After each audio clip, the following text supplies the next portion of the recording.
Hey, how you all doing this week? Hope you guys are staying healthy, staying peaceful, and staying sane during this whole COVID-19 times. Thank you for being patient with me. I know this is really strange that we've gone online, with two-thirds of the semester face to face, but we'll definitely make the best of this. So today's lecture is about the power of governors in responding to this COVID-19 crisis. So you guys may have been aware that U.S. governors have garnered sort of unprecedented powers in this crisis. Um, Governors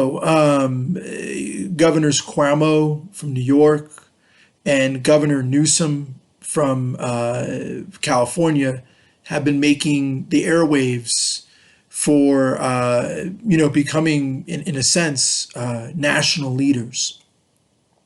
And of course, the steps that many governors, not just Cuomo and Newsom, have had to respond to has been enormous. Some of the things they've had to do, they've had to shut down restaurants, they've had to shut down schools.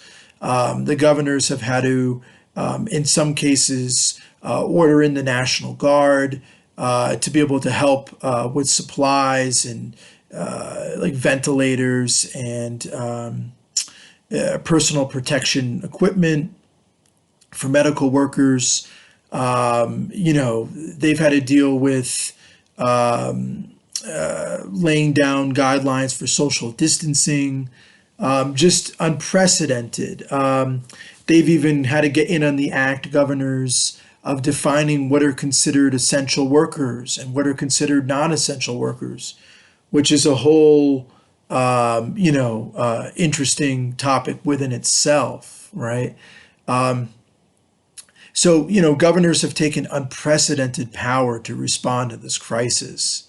And I guess what I want to talk about today is uh, why, right? Why have governors been looked upon to take on, in a large sense, the powers of what presidents of the United States have traditionally taken on? So, just to give you guys a little background, during most major crises periods in U.S. history, at least in the 20th century, governors have kind of played the role of following the orders of the chief executive, namely the president of the United States. So you look at like during the Great Depression, right? FDR and his cabinet more or less called the shots, and the governors implemented many of his New Deal programs, right? During the civil rights movement, during the war on poverty, right, in the 60s, Lyndon Johnson, established block grants and enormous anti-poverty programs that then the states allocated. But again, the presidency was kind of calling the shots. Of course, backing up a second to World War II, um, FDR again, and Harry Truman more or less called the shots, and the governors kind of fell into line. Even skipping way ahead to 9/11, the federal government really took the lead with the response to the terrorist attacks, right? And again, the governors kind of followed suit in enacting war on terror policies set by the feds, right? Now this is a lot different, right? The individual states, the governors in particular, in a lot of ways have been taking the lead roles, right?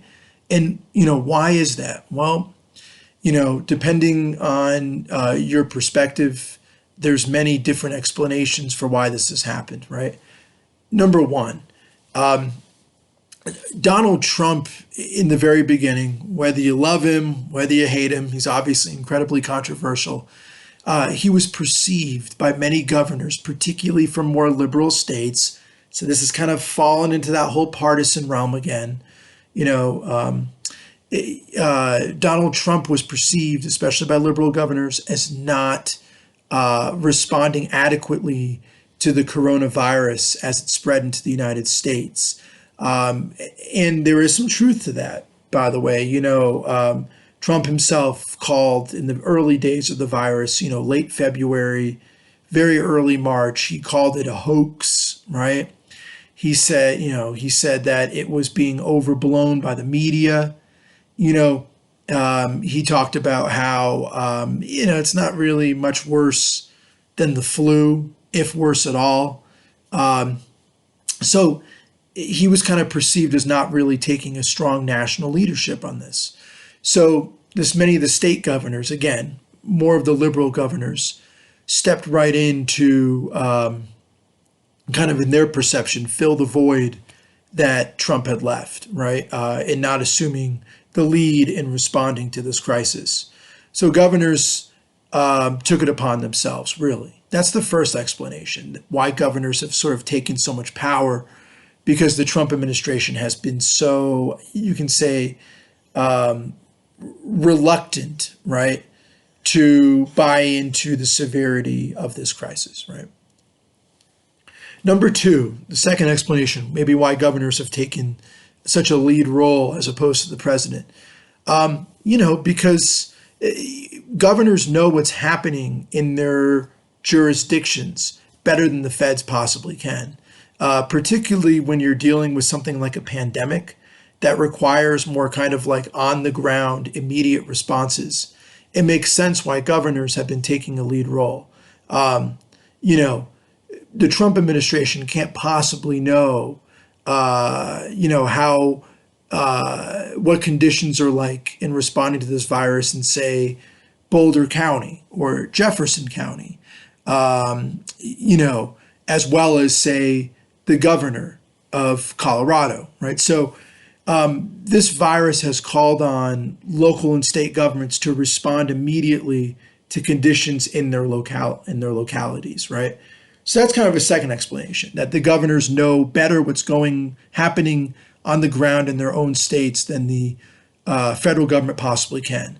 Again, the first explanation is that governors were kind of thrust into a leadership role because the Trump administration sort of dropped the ball on assuming national leadership due to downplaying the severity of this crisis, right?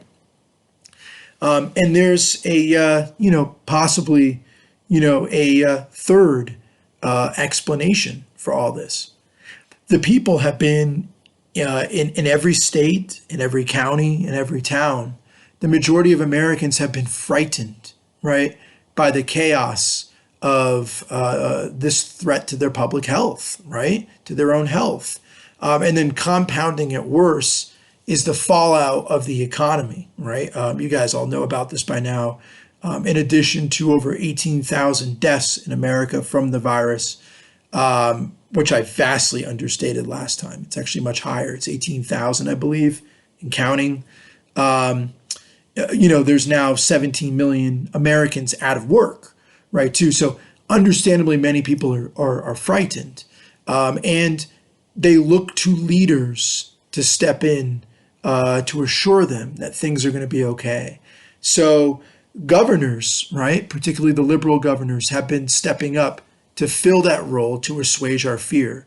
Andrew Cuomo, who you had an article about for this week, Andrew Cuomo has been holding daily briefings about the virus. And one of his key things he does in his briefings, he's honest about the numbers, but you can tell his major concern is to make sure the public does not panic, right? He's trying to kind of, be that leader for the people. And Newsom has been doing the same thing in California, right? Now, I know you could always make the case that these governors, particularly Newsom and Cuomo, are also using this crisis to further their own political ambitions, right? So maybe both of them are looking beyond state power and looking to maybe run for president or to run for Senate. You don't know, right? So there's always that role. But I like to hope that they're really true leaders, right? So those are some explanations why the governors have assumed these powers. We'll get into more on this kind of topic, next lecture. So there'll be another video lecture coming up in 2 or 3 days. So much peace to y'all. Be well.